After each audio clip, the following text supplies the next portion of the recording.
Alrighty, folks.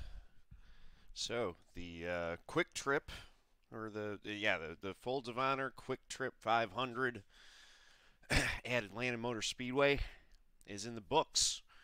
We've now gotten a look at, if not the entire new 2019 package, definitely a pretty close look at what style of racing the new package provides, at least at Atlanta, and we can now start drawing some conclusions about it from what we've seen. So, quick race rundown, how things went down. You had Eric Almirola on pole. He jumps out to the early lead, and it looked like throughout the race that having clean air really did matter a lot with this package, which isn't too surprising with the bigger rear spoiler and also less horsepower. You have more a bigger wake being created behind the cars. So there is a bigger hole that these cars punch into, which means that you have more pronounced draft on the straightaways, but you have less downforce on cars that are trailing the leader. The leader gets much more advantage from that clean air, so we definitely saw that. Stenhouse looked good early. Kyle Larson moved up to third. You also had Kevin Harvick and Martin Truex Jr. moving up early, as well as Kyle Busch in the backup car who had to start in the back, moving up into the top 20 pretty early. Competition caution at lap 30, you had Almirola first, Ricky Stenhouse Jr. second, Kyle Larson third, Kyle Busch up to 12th, Martin Truex Jr. in fourth, and Kevin Harvick in eighth. In the pits, Kyle Larson's pit crew did a great job, put him out P1, Almirola dropped to 2, Harvick third, and then you saw Kyle Larson just absolutely run away for the rest of stage one. He walked away from the field, took the win in stage one, top 10 at the end of stage one, receiving. Obviously, Kyle Larson gets the one playoff point, and then the rest of the top 10 get stage points, 10 down to 1. Larson first, Harvick second, Almirola third, Kurt Busch fourth, Martin Truex Jr. fifth, Ryan Blaney sixth, Joey Logano seventh, Denny Hamlin eighth, Ricky Stenhouse Jr. ninth, and Clint Bowyer in 10th. Larson had a slow pit stop at the end of stage one, dropping him to second. Harvick goes up to first, and Logano. So there was a weird little bit of drama happening on pit road. Martin Truex Jr. was pitting behind Joey Logano, who was pitting behind Alex Bowman. So Truex stopping a little bit forward in his box meant that Logano had to stop forward in his box, and then when Bowman, who was running the third on the track behind them, came in for his stop, there were a couple consecutive stops where Joey Logano got boxed in to his pit stall. After that happened the second time, apparently they asked Martin Truex Jr. if he could stop a little bit further back, and then Logano tried stopping further back, and then it wasn't Joey Logano getting boxed into his box, it was actually Martin Truex Jr. So there was some interesting drama and back and forth between the 78 and the 22 teams. And obviously, as we saw, with what happened last year at Martinsville and all there's some history and some tension. So that looks like that rivalry could continue to be an interesting one throughout the season. The restarts were really intense.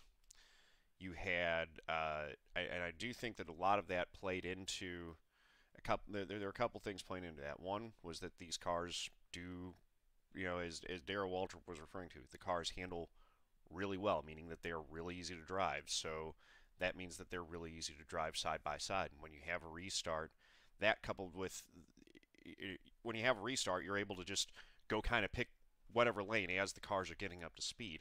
Also,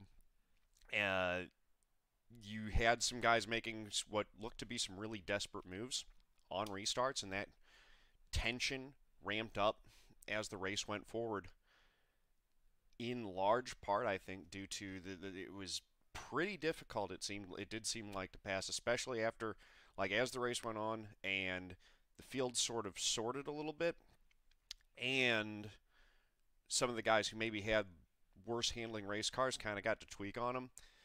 It seemed like in the first stage, we talked about Kevin Harvick, Kyle Busch, and Martin Truex Jr. really being able to move up through the field. Later in the race, that really didn't seem to play out. It seemed like later in the race, drivers who were back in the field had a much harder time moving through the pack. So I'm not sure exactly what was at play with that. I suspect that it may have been that one is that as the field sort of sorted out, you had stronger cars up front because the guys that were kind of falling to the back had already fallen to the back. The other one is I do think that some of the guys who maybe had a little bit of an ill-handling race car early on might have been able to get their cars better for later in the race, and therefore were more difficult to pass as well. Um, Stage two, you had some interesting racing up front. Kyle Larson was able to run down and pass Kevin Harvick for the lead, and then Harvick was able to run down and pass Kyle Larson for the lead, and they traded the lead back and forth a couple times. There was some interesting racing for the lead. You had green flag, you had passing for the lead under green flag.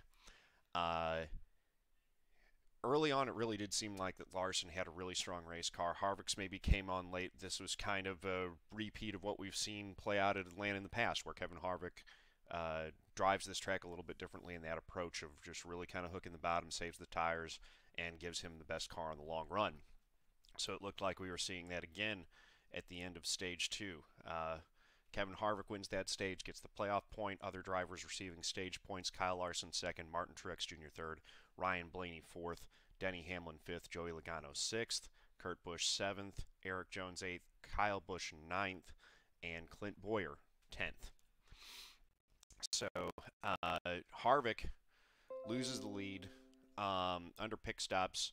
Larson gets back out front at the start of the final stage. Larson was leading, and then things did start getting interesting. For the first time in the race, we ended up with a caution for an on-track incident when Kyle Busch had a right rear tire go down. That puts Kyle Busch to the back. It also puts Kyle Larson to the back when he has a speeding penalty on pit road. So that really mixed things up, and you had some new players up front. We had another long green flag run until green flag pit stops started happening, and you had Ryan Preece run into the 52 of BJ McLeod on pit road. It seemed like a combination of miscommunication, a few different things happening. Ryan Preece, you could actually see in the helmet cam that he was looking down at his tack trying to get his pit road speed limit right. Meanwhile, BJ McLeod, it looked like almost came to a dead stop, like he wasn't really sure maybe where his pit stall is. And I can say that, you know, for me, driving in iRacing, that's another one of the things that the simulator gets right, is that until you get comfortable with coming down pit road, siding your stall with so much stuff going on can be very difficult. You kind of have to train your vision. BJ McLeod, not super experienced with these cars in these type of racing, so maybe making a little bit of a rookie mistake, kind of stopped on pit road before his pit stall. I think on the announcer they said that he was maybe 5 stalls before his pit stall when he was almost down to a dead stop. Ryan Preece, because he was looking at his tack, didn't see that. The crew chief and the spotter for Ryan Preece didn't call in time to bring his attention to the 52 slowing down. All that stuff comes together.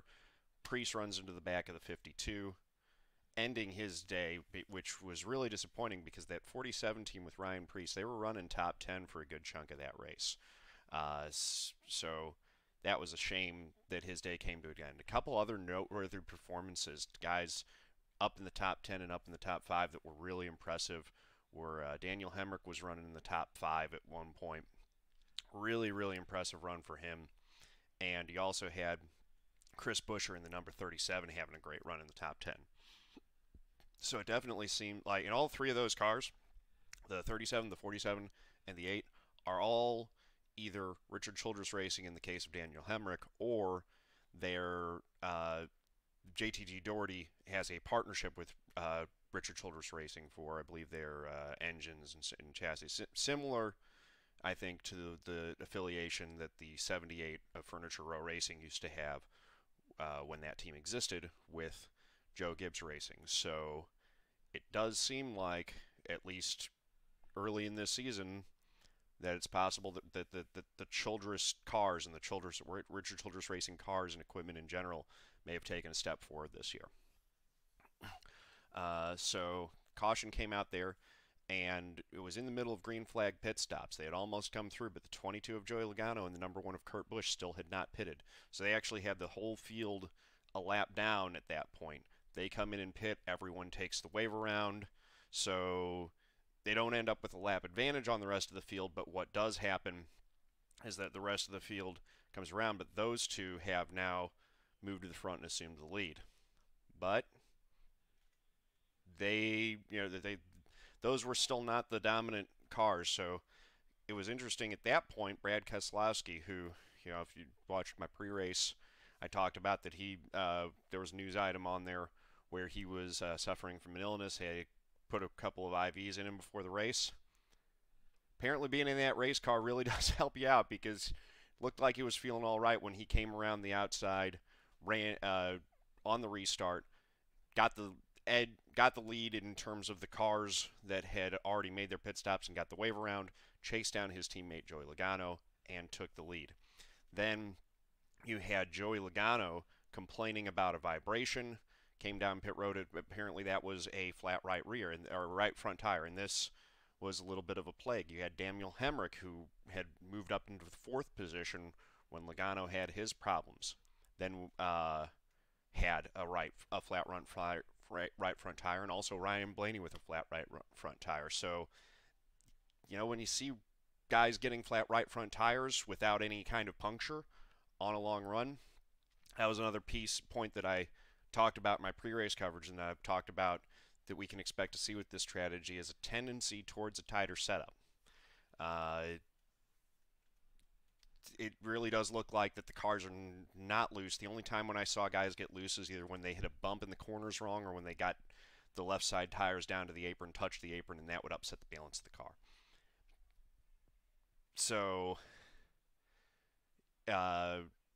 all that combined, those are some conclusions we can draw. And I'll talk a little bit more about that in a second. End of the race. None of those flat tires, by the way, brought out a caution. So the race continued, finished under green. Late in the race, Keselowski was maybe nursing his tire because both of his teammates had flat right front tires. He had about a 3-second lead over Truex, and Truex just started eating that up. It looked like Keselowski maybe backed off the gas. Looked like we might be setting up for one of those exciting side-by-side at the line Atlanta finishes. But on the final lap, Keselowski started changing up his line a little bit, moved in front of Truex. It looked like he was able to disturb the air on Truex's car enough that Truex was not able to, once he got within about 2 seconds, wasn't able to get any closer.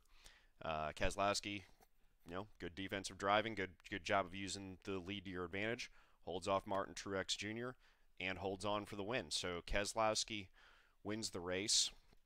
He had Martin Truex Jr. 2nd, Kurt Busch 3rd, Kevin Harvick 4th, Clint Bowyer 5th, Kyle Busch in 6th, Eric Jones 7th, Eric Almirola 8th, Chris Buescher with a great run in 9th, and Daniel Suarez rounds out the top 10.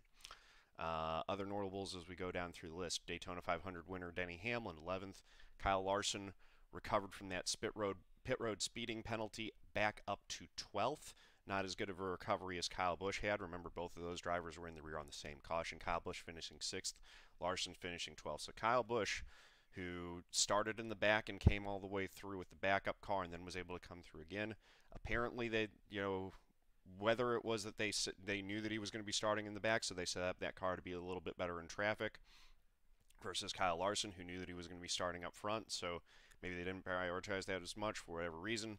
Kyle Busch was definitely able to work his way through the field better than Kyle Larson was at the end of that race. Let's see, going down, Ricky Stenhouse Jr., who I talked about, looked strong early, ended up finishing in 18th as the first car one lap down, so that run fell apart. Daniel Hemrick, who was running the top 5 late and then had the right front failure, finished 20th. Chase Elliott only a 19th. The Hendrick cars, none of them looked very good. Alex Bowman in 15th place was the highest finishing Hendrick car. Chase Elliott 19th. Jimmy Johnson in 24th. And where was the 24 of William Byron? Was 17th. Only 2 of them finished on the lead lap. So not a good day at all for Hendrick. Their struggles apparently from 2018 still continuing. Uh, Ryan Blaney and Joey Logano, both 22nd and 23rd, finishing a lap down after their tire problems. Jimmy Johnson all the way down in 24th. Matt DiBenedetto, who I talked about, that I was a believer in the 95 team this year and their affiliation with Joe Gibbs Racing. Apparently, that they were supposedly going to have a similar affiliation, a similar technical alliance with Joe Gibbs Racing, at least at the start of the season. That has yet to bear fruit. They looked good at Daytona. They led at Daytona, but now that we're to tracks where the actual performance, the handling, and engineering of your car matters a bit more, you don't have the equalizer of the restrictor plate and the big just being able to literally hold it wide open the whole way around. All of a sudden, that 95 team's right back to, running outside of the top 25 or around there.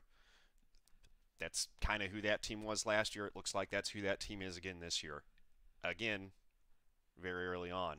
Bubba Wallace finishing 27th. Looked like they had some. I think I saw at one point a tweet that they had the hood up on the car at one point. They were dealing with some electrical issues. He definitely fell behind early. He was a lap down fairly early in the race and was never running in the top 25 that I saw. So that 43 team, Bubba's struggles continue. Ryan Reese again, after a really good run early in the race, ended up finishing 35th. So, kind of, and again, I didn't write down exactly what all my picks were. If you're wondering how I did in my fantasy lineups, I lost my DraftKings one, but the lineup that you guys saw me put together apparently didn't actually play. I'm not sure what happened with that, but I think I won my FanDuel one. So, guys that I talked about, I was wrong on Brad Keselowski. I said maybe stay away from him because of that illness. That was probably wrong. That was like I talked about him positively as being good at Atlanta, and then I said maybe stay away from him because of the illness. We've actually seen a number of performances in the past of guys who, when they're sick, they end up getting in the car and actually doing a good job and having a just as good of a run, if not a better run, than they maybe would have had if they were healthy. Keselowski put on clinic today, especially at the end of that race. Just drove a great race, worked his way, got himself into a position, and ended up taking home the trophy.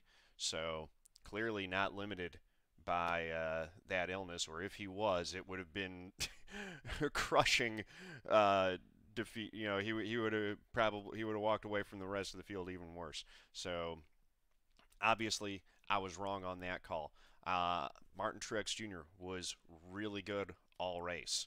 In fact, the big three of last year, at one point they were running second, third, and fourth, with Kyle Larson leading. It looks like the big three of last year are still very, very, very good this year. The Penske organization seems to be really quick. The 2, the 12, and the 22 were all really quick. I think they were looking maybe at one point before the 22 and the 12 had their tire failures. It looked like you might have all the Penske cars finish in the top 5, or maybe a Penske 1, 2, 3 was looking possible until those right front tire failures happened. So definitely, the big three from last year: Kevin Harvick, Martin Truex Jr., and Kyle Busch looked very good. Penske, that organization also looked really good. The 42 and the 1, actually, both the 42 and the 1, the Ganassi cars, looked very good today. So, take away from that what you will, but those were the guys that were running really well. I also noticed that the 37 and the 47 seemed to be up in terms of performance versus last year. There were, at one point, both those cars were running in the top 10. The number 8 of Daniel Hemrick, an amazing run. He was on his way to a top 5 finish before he had that right front tire failure. So that's another one where, if that trend continues, it'll take a little bit for the salary and those salary cap games to adjust and catch up to that performance if it continues. So he's maybe worth a shot at a value play, especially since he didn't get the finish this time around. He's not going to have the fantasy points per race. If that car's looking fast again next week, that's an interesting pick if he's low in terms of salary cap. I would stay away from Hendrick cars right now. No one at Hendrick looked very good. Chase Elliott was looking like the best for most of the race. I didn't exactly catch what happened to him and what ended up getting him trapped a lap down, but he looked okay at some points. But I mean, when we're saying okay, we're looking like just barely inside of the top 10. So Hendrick, next week at Las Vegas when they have the Aero Ducks is going to be a different race. So understand that this we're still going to see a different package, and that's going to be the thing is we're looking this year at maybe 3 or 4 different types of racing and packages and things like that. So you could have teams that excel at one specific type of racing versus other types. So week to week, which package we're running, what style of track we're running, we could see more disparity in terms of which teams are fastest on that than we have traditionally seen in the past. But yeah, I would say that. I was pretty bullish on Kevin Harvick, and he ended up having a pretty good day. Got a lot of laps led, fastest laps, things like that. He was very good. I said to avoid Kyle Busch because he was going to have a recorded starting position of I think sixth, but have to start in the back and work his way up through. It ended up that he finished sixth. He did get some good fantasy points today. So it is important to remember that backup cars that the teams bring to the track these days are not true backup cars. They basically bring 2 primary cars to the track, especially for the top teams. I wasn't sure with the change to the package if the backup car was going to be as well prepared as the primary car, and apparently it was. So at least for the top teams, don't worry about a guy starting in a backup car, and apparently don't worry. You're gonna miss out maybe on some lap lead points, but don't worry too much about that guy starting in the back and working his way to the front. If you think that he's still a good value in terms of where he's likely to finish, even though you won't get all the position gain points for where they started, it's going to be based off of his qualifying position, not where he starts because of the penalty. Kyle Busch still was not a bad play today in fantasy. Eric Jones did end up coming. He wasn't looking too strong late. Comes away with a 7th place finish. That was a pretty good call on my part, and I feel like I also got the call that Jimmy Johnson, who tends to like a looser race car, his struggles from last year might continue with this one. I didn't think that this handling package would shoot him or would suit him. He finished 24th 2 laps down, so it looks like I was correct on that call. Roush Fenway Racing. Those cars maybe seem to have a little bit more speed in them. I didn't see exactly what happened with Ricky Stenhouse Jr., but Ryan Newman comes away with a 13th place finish. Once Ricky Stenhouse fell out of the top 10, he never got back into it, and I never saw Ryan Newman in the top 10. So make of that what you will. Maybe a slight step forward for Roush Fenway, but they're still not anywhere close. It still doesn't look like they're there in terms of being able to compete with Gibbs, Stewart-Haas, Penske, and Ganassi. Those are the 4 teams that look to be at the top of the heap right now, with maybe RCR, maybe JTG Doherty, and then maybe Roush, and then Hendrick. That's what's weird, is that Hendrick's stock really seems to have fallen. I'm not sure that I would trust any Hendrick driver in fantasy right now until they show me something. But the JTG Doherty team, those cars look good, so you can get some value plays out of those cars. It looks like there might be some value in playing Roush, although maybe not as much. It looks like the Ganassi cars are for real. It looks like Joe Gibbs Racing, especially with Martin Truex Jr. over there now. The Joe Gibbs Racing team, you had Truex finishing second and contending for the lead today. You had Kyle Busch finishing 6th and contending for the lead, or for the top 5, and running up. If not for that tire failure, it looked like he was potentially in conversation for the win. Eric Jones finishing 7th and Denny Hamlin finishing 11th. So Joe Gibbs Racing, top 11. All four of their drivers in the top 11 finishing positions. So, not a top, but close to it. Daniel Suarez in the 41, 10th place. Quietly, but 10th at the end of the day. I've always been a believer in Daniel Suarez's talent. These cars are probably going to be driving in a more similar manner and with handling characteristics that are more similar to what Suarez and Eric Jones were driving when they were having all of their success in trucks and Xfinity. Those two drivers are ones that I'm looking at. They're both with very good teams with handling packages that might suit their driving styles better. I would keep an eye on those two to potentially have very good seasons this year and potentially breakout seasons. Paul Menard, 14th. He's someone, clearly with the tight affiliation that the Wood brothers have with Penske. That's another car that can be very good, can be very fast, and Paul Menard is you usually kind of get what you see is what you get with Paul Menard, but occasionally that car can be quick, and he could be an interesting spot or value play depending on the week. Especially if you see him starting outside of the top 20, he should be finishing inside the top 20 most weeks. So,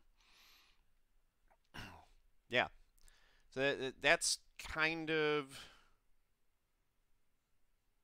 it in terms of my takeaways from a fantasy perspective for that race. Talk a little bit about what we learned about the package, what we saw in terms of racing style, and what my thoughts are on it. Restarts were pretty nuts. When you bunched the field up for the couple laps after the restart, you had 2, 3, 4 wide racing at Atlanta Motor Speedway, which we haven't seen for a while, and it was exciting to see the cars 4 wide. It dampened the excitement a little bit for me though, because the cars all looked very tame and under control. It didn't look like the drivers were having any difficulty driving them 3 and 4 wide. It didn't look like they were on the precipice of control or anything like that. And also knowing that the reason why they're 3 and 4 wide is because the horsepower has been cut and the rear downforce has been increased to make the cars more drivable. It wasn't super exciting because I knew that, it's like, okay, these drivers should be able to handle being 3 wide with each other just fine, and they did. There were 0 accidents on the racetrack that happened as a result of a driver losing control of the car or 2 drivers making contact with each other.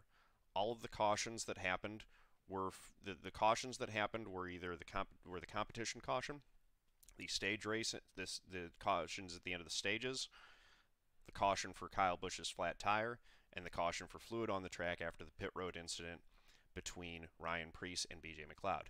So, side-by-side racing is good and it's exciting. You want to see the competition, but part of what makes side-by-side racing and 3-ride racing is the tension that builds. It's not that we want to see a ton of wrecks, and I talked about how disappointing it was that you had so many wrecks at the end of the Daytona 500 last week. But what makes racing compelling to watch, in my opinion, is when the drivers are on the edge of control, when they're on the precipice, and when you know that there is a possibility for a crash. If I made the point because someone was talking about how on one of the iRacing forum posts, someone was talking about how great it was that you had 4 wide racing in Atlanta. It's like, yeah, well, you could probably get them 10 wide if you put them in go-karts that had 10 horsepower and would just putt around the track. You could get them stacked up 5, 6, 7, depends on that. I don't think that's particularly interesting to watch. When you slow the cars down and make them easier to handle, yes, you're going to see three, four wide. You're going to be able to compress the field and see more side-by-side racing. But it's less exciting than the equivalent amount of side-by-side racing would be under a package where the cars were more difficult to drive, because what makes that racing exciting, at least in part for me, is the cars being on the precipice, on the edge of control. Uh, and when they're not, that side by side racing isn't super exciting. You saw some really aggressive blocks being thrown, in part because it didn't take very long for the drivers to figure out that, hey, I can throw this block and I can absorb the hit from behind, and it's not going to cause me to lose control because I have tons of available grip to expend, that if I take a shot in the rear end, I've still got plenty of grip and I can handle the car just fine. So look for that to continue with this package. Look for drivers on restarts, especially the later that it gets into the race, to make some really desperate moves, because track position does really matter. It is hard to pass when you get in that dirty air. So, you know, looking drivers who are able to make up 5 or 6 spots with a good restart and making some bold moves, we're able to hold, even if you hold three of those, even if you let three more guys or four more guys, you're still net gain 2 or 3 spots from that move that you made on the restart. It was worth it. I would look for those bold moves to continue, especially if drivers feel like they can make those moves without a great deal of risk.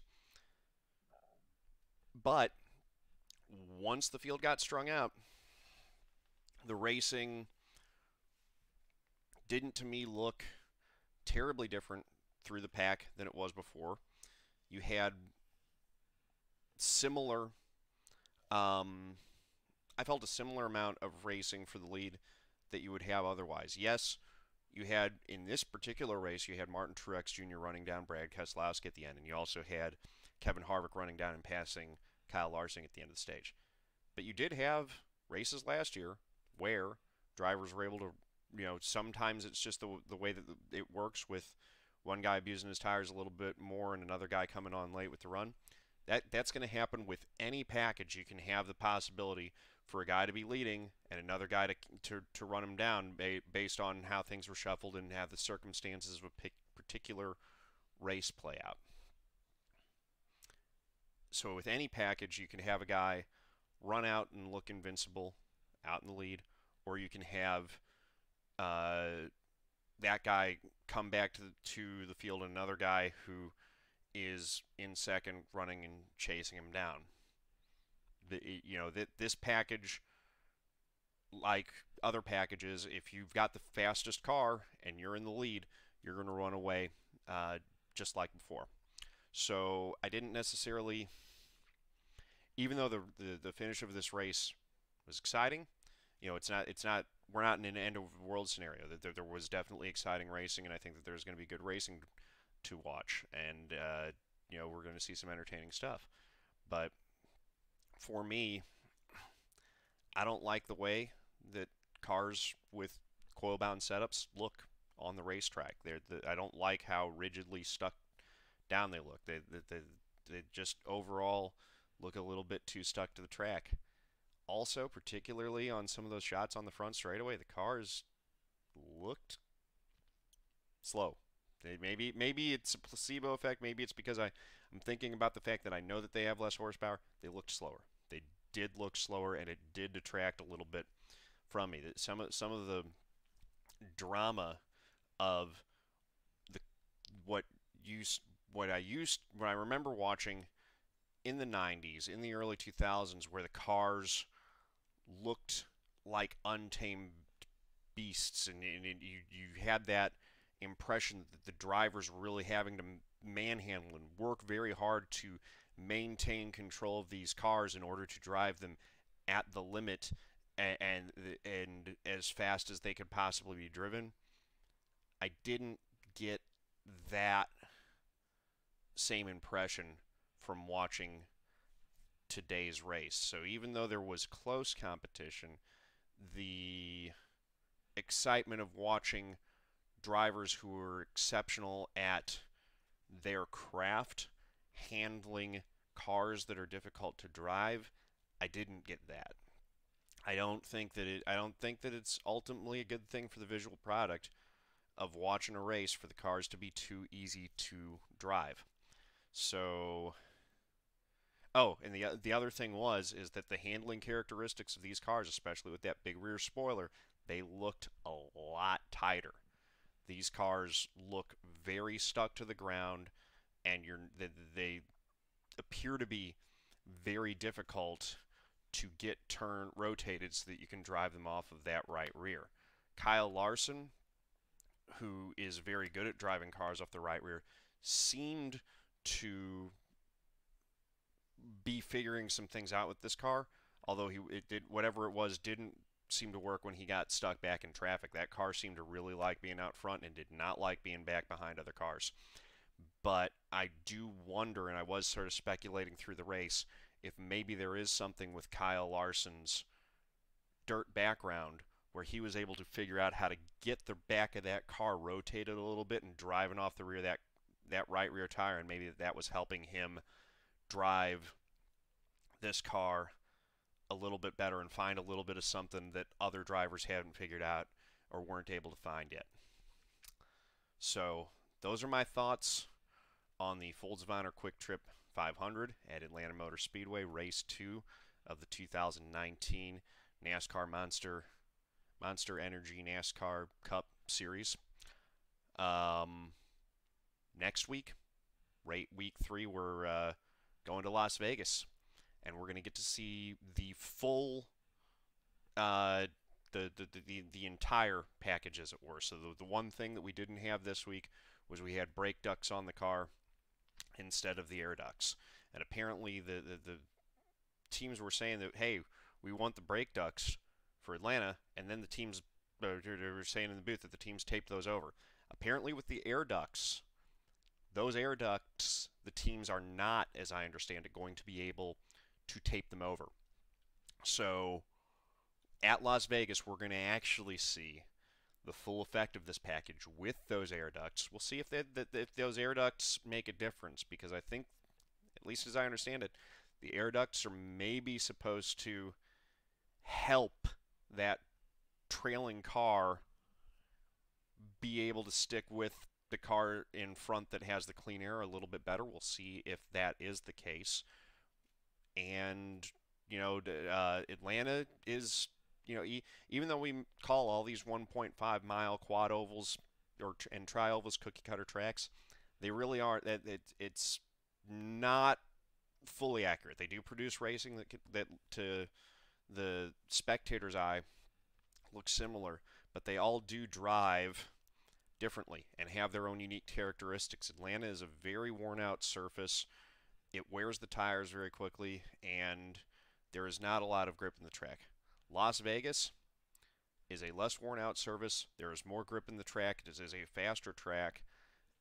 We'll see if the racing that we see at Las Vegas is similar to what we saw at Atlanta, or if there is more of a draft, more of a pack racing, if the field is even more accordion together, and we see something that maybe looks like kind of like how the racing looked at Daytona in the mid-90s, which I thought was a fairly close comparison to what we saw in the test session at Las Vegas. I thought that test session looked very similar to, like the 1997 or the 1993 Daytona 500, where you didn't have what we've seen recently at Daytona and Talladega with 2 and 3 lines of cars that are just going, but rather where you have a line that drafts,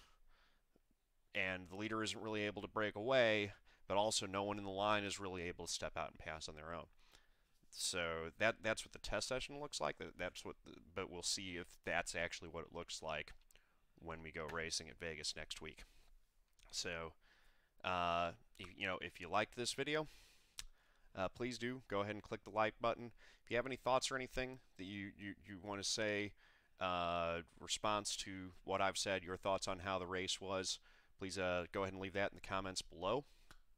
If you don't subscribe to my channel and you would like to, go ahead and click subscribe and ring that notification bell and you can get notifications. If you want to see me race on Twitch, I stream, I do iRacing. That's what this pedal and this seat's for. Stream iRacing live on Twitch.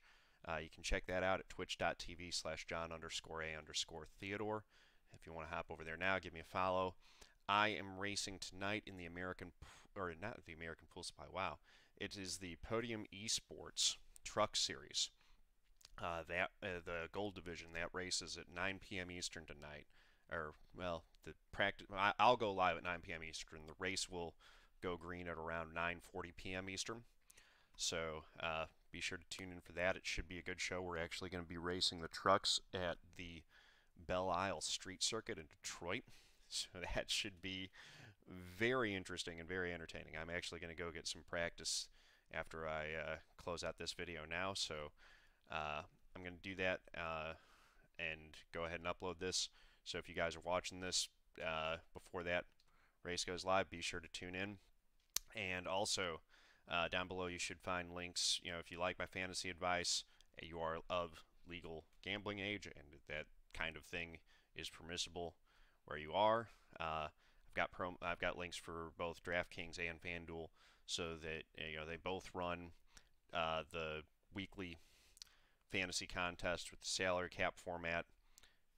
Fun little way to and they I think both have some form of free contests and stuff like that. So if you just want to do it for fun and don't want to put money in, that's totally cool.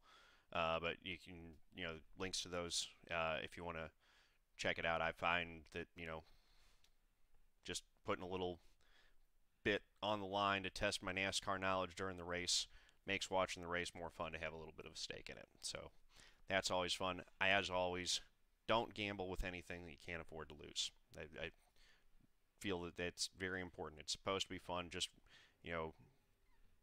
I literally throw like $1 or $2 or on a couple challenges and stuff like that each week. Don't gamble money that you can't lose. It's full disclaimer on that. So yeah, thank you guys.